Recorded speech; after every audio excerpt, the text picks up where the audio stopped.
Bonjour à tous. Après notre top des pires joueurs sélectionnés au All-Star Game, aujourd'hui on vous propose le top des meilleurs joueurs qui n'ont jamais été All-Star. Quand on parle de meilleurs joueurs, pour nous c'est la valeur absolue du joueur en privilégiant son niveau individuel à ses résultats collectifs. Avant de commencer, il y a 5 joueurs pour qui nous avons hésité et qui ont finalement été mis sur la touche. Il s'agit de Lamar Odom, Ron Harper, CJ McCollum, Tony Kukoc et Eddie Johnson.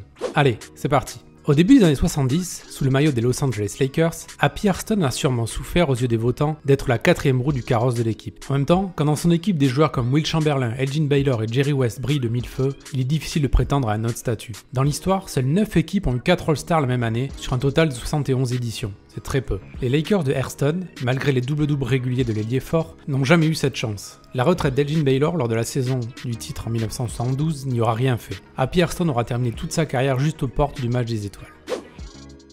Marcus Camby souffre réellement du syndrome du pivot défensif qui n'est pas récompensé à sa juste valeur car il ne score pas suffisamment et n'est pas assez flashy. Pourtant quel monstre ce côté du terrain. Celui qui a fait ses meilleures saisons en carrière du côté des Nuggets a quand même terminé 4 fois meilleur compteur de la ligue, 4 fois All-Defensive et même défenseur de l'année en 2007. De plus, son impact n'est pas à mettre de côté car il a fait ça dans des équipes qui performaient. 79 matchs de playoff en carrière et même une finale NBA en 1999, ce n'est pas rien.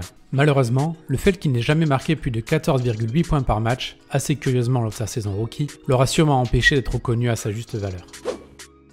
Place à notre genre de client maintenant avec Cedric Maxwell, 2 fois champion NBA avec les Celtics, mais aussi MVP des finales en 1981. Il est le seul MVP des finales de toute l'histoire à ne pas avoir disputé le match des étoiles. Et rien que ça peut questionner. Mais ne croyez pas qu'il n'a performé que sur une seule série, aussi décisive soit-elle. Intérieur de devoir, il était capable de tourner tout proche d'un double-double de moyenne, plusieurs fois meilleure adresse de la ligue, tout en scorant jusqu'à 19 points sur une saison. Quand on voit le niveau de certains intérieurs choisis dans les années 2000, on se dit que Maxwell méritait clairement une place. Avec Jason Terry, on parle de l'un des tout meilleurs 6e hommes de l'histoire. Alors bien sûr, on pourrait penser que le match des étoiles est réservé aux superstars, pas aux remplaçants, mais le Jet était quand même à part. Il avait beau sortir du banc, lors de son passage à Dallas, c'était bel et bien lui l'option numéro 2 derrière Dirk Nowitzki, et si Dallas gagnait autant, Terry avait sa part de responsabilité. Champion NBA en 2011, il a également disputé les finales NBA en 2006, dans une équipe qui a dépassé 7 fois la barre des 50 victoires en 8 ans, et 2 fois celle des 60. Là on a du level quand même, mais probablement pas assez pour mériter une sélection au All-Star Game aux yeux des votants.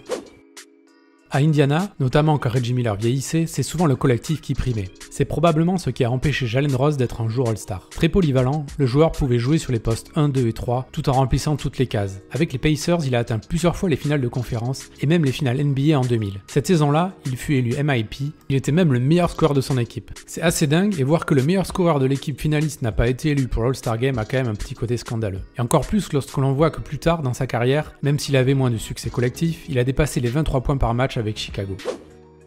Toujours bien placé, jamais sélectionné, c'est un peu la routine de Mike Conley. Meneur avant tout défenseur et organisateur, le joueur qui a longtemps brillé chez les Grizzlies et maintenant au Jazz n'a jamais vraiment été exubérant ou dans l'excès. Pourtant, dans chaque équipe avec laquelle il a joué, le rôle qu'il a obtenu était primordial et lui a permis de jouer pas moins de 61 matchs de play-off en carrière, tous en tant que titulaire. Mais voilà, à part lors d'une saison 2016-2017 très bonne au niveau des points, mais un poil moins au niveau des résultats collectifs, Conley est resté toute sa carrière d'une constance folle. Alors, ce n'est pas une tare d'être constant, bien au contraire, mais dans ce domaine, ça l'aura probablement handicapé. Une réelle explosion sur une saison lui aurait peut-être permis de passer devant une concurrence assez impressionnante à son poste depuis une bonne dizaine d'années. On le sait, et notamment lorsqu'on choisit des remplaçants au All-Star Game, le bilan collectif a son importance. Et avec Mike Bibby, on a un client de ce côté-là. Des saisons à 55 voire 60 victoires, il en a quelques-unes sous le coude avec les Kings. Faut dire que l'équipe squattait les sommets de la conférence Ouest, et sans la domination des Lakers de Kobe Bryant et Shaq au début des années 2000, des bagues auraient pu être remportées. Pour ce qui est de Bibby, plus personnellement, il reste un sacré joueur. Dans le profil du meneur-scoreur, il a longtemps été la 2e option de son équipe derrière Chris Webber, avant même d'en devenir le meilleur marqueur lors du départ de l'ailier fort. Les perfs qu'il a livrés avant et après à Vancouver et à Atlanta ne sont d'ailleurs pas non plus à négliger. Meilleur passeur de toute la ligue en 1998, élu dans la All-NBA Second Team cette même saison, Rod Strickland n'a pourtant jamais goûté aux joies d'une sélection All-Star. Peut-être pas assez scoreur aux yeux de certains, même s'il a passé quand même 5 saisons consécutives au-delà des 17 points, peut-être pas assez victorieux aux yeux d'autres. Pourtant, qu'est-ce qu'il se donnait quand il arrivait en play-off? Si avec les Blazers il n'a jamais passé un tour, lors de la post-season 1995, le meneur a quand même compilé 23,3 points et 12,3 passes. Des chiffres assez énormes. Dommage vraiment de ne jamais l'avoir vu participer à cette rencontre de gala, car à coup sûr son jeu flashy et sa vision de jeu auraient pu définitivement être à la hauteur de l'événement. Avec Drazen Petrovic, il est l'un des 3 seuls joueurs de toute l'histoire à avoir été All-NBA sans pour autant glaner de sélection au All-Star Game.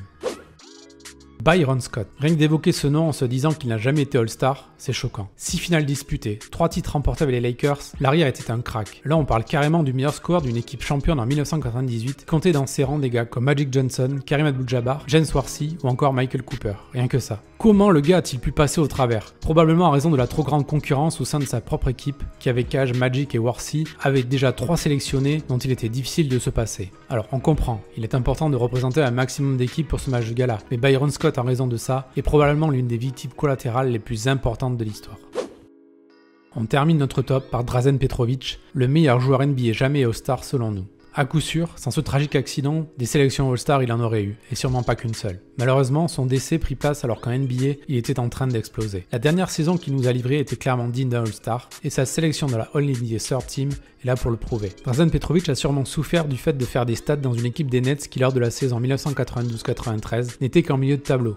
Ceci dit, malgré la présence de Derrick Coleman, il en était probablement le meilleur joueur. Et même si ces raisons peuvent expliquer la situation, quand l'on se rappelle du talent unique dont Drazen disposait au scoring, c'est presque une hérésie de se dire que le Croate n'a jamais été All-Star.